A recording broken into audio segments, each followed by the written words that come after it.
People stood looking on in amazement as this fire spread quickly, collapsing the roof of one house, then the other.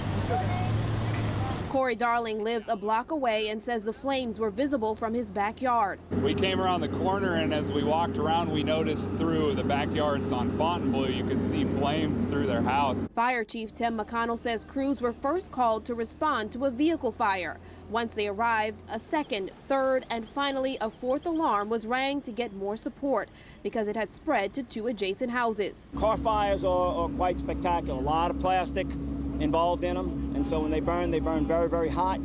And the proximity, these houses are not very far apart, the proximity to both houses, it caught the houses very quickly. And as firefighters are battling this blaze, you can see that thick smoke engulfing this area, as well as the heat coming off of these homes and the water sprinkling down on us like rain. The chief says the car was parked in a driveway between the houses. The one to the left was abandoned, but the person living in the house to the right made it out safely. I mean, abandoned homes, you always have that likelihood, especially with squatters. I mean, it looks like our fire department's pretty on top of it.